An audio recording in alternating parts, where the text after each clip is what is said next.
আসসালামু আলাইকুম প্রিয় বীরশ্রেষ্ঠ মতিউরনগরবাসী। আপনাদের অনেকের আবদার ছিল যে আখলাকুর রহমান সুজিব সে বলেছিল যে মাদকের বিরুদ্ধে কাজ করবে। তো আপনারা অনেকে বলেছিলেন যে কথায় নয় আপনি কাজে প্রমাণ দিয়ে দেখান। তো আমাদের তারুণ্যের অহংকার, ত্যাগী জনপ্রিয় ছাত্রনেতা আখলাকুর রহমান সুজিব সে কিন্তু আসলে কথা এবং কাজে বিশ্বাসী।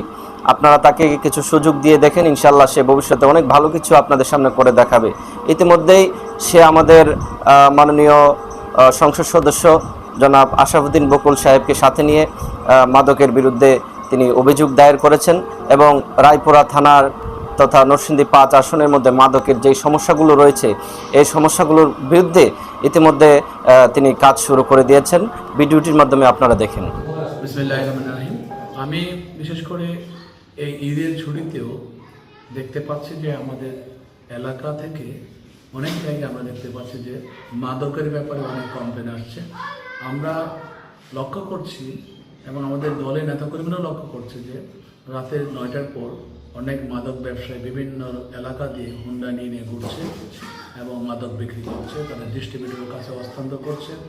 তা আমি আমাদের এলাকার জনগণকে উদ্দেশ্য করে বলব, আপনারা আপনার সন্তানদেরকে একটু নিজের হেফাজতে রাখুন। ওনারা কার সাথে মিশছে, কোথায় মিশছে একটু খেয়াল রাখুন, কারণ সৎ সাথে স্বর্গবাস, অসৎ সাথে সর্বনাশ। একবার আসক্ত হয়ে গেলে তাকে ফিরিয়ে নিয়ে আসা যাবে না।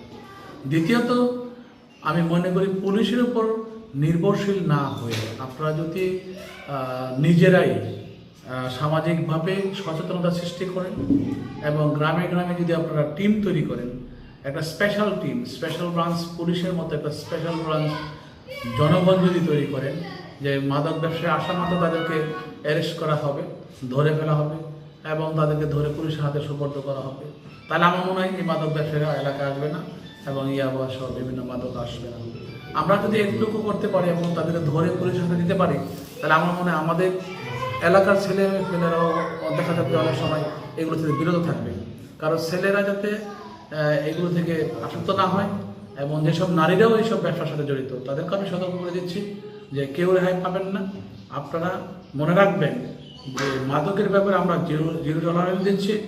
মাদকের ব্যাপারে আমরা কোনোভাবেই আমরা কোনো ব্যবসায়ীকে ব্যবসা করার জন্যে, সেবায়ন করার জন্যে আমরা শেখাই, তাহলে আমাদের সন্তানদেরকে ভালো রাখতে হবে, তাদেরকে নজর রাখতে হবে এবং ব্যবসায়ীদেরকে, মাদক ব্যবসায়ীদেরকে অ্যারেস্ট করে পুলিশের হাতে তুলে দিতে হবে।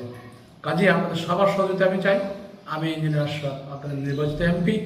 কাজে আমি একজন সংসদ সদস্য হিসাবে আমি আমার দায়িত্ব থেকে বলছি, আমরা এই পদক্ষেপগুলো কঠিনভাবে নিচ্ছি যাতে করে আগামীতে এই রায়পুরাতে কোথাও কোনোভাবে মাদক ঢুকতে না পারে, মাদক সেবন না করতে পারে এবং একজন মাদক সেবী সে যাতে সমাজে একটা কাটা হয়ে না দাঁড়ায়, সেভাবে আমরা সবাই সতর্ক থাকবো।